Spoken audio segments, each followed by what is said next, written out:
এতদিনে ছেলের বিয়ের আশা পূর্ণ হলো।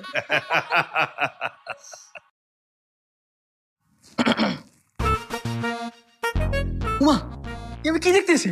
কি হলো? মানে কেমনে কি? কি কেমনে কি? আমার মেয়ে এত সুন্দর কেন?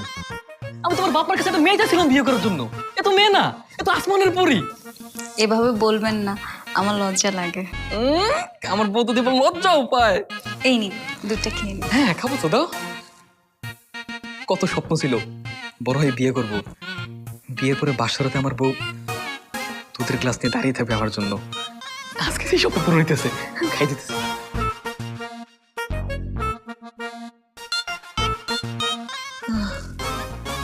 আমার বউ, বউ, ও বউ, বউ,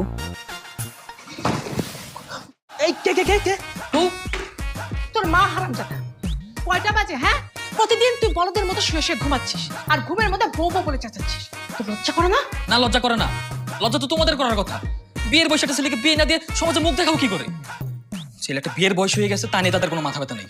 সুন্দর একটা মেয়ে এনে বিয়ে দিতেও তো পারো। তোর মতো বাউন্ডারির ছেলের সাথে কে মেয়ে বিয়ে দেবে হ্যাঁ? প্রতিদিন মহল্লার মধ্যে তুই টো টো করে ঘুরে বেড়াস। কতদিন বলেছি বাবার ব্যবসাতে যা, যে একটু কাজে মন লাগা। তবু তুই মেয়ে পক্ষকে বলতে পারি যে আমার ছেলে একটু কাজকর্ম করে, ব্যবসা করে। তা তো করিস না। মা, আমাকে ওই ব্যবসা বাণিজ্যের কথা বলো না। বাড়িতে একটা বউ না থাকলে কি ব্যবসা বাণিজ্যে মন বসে?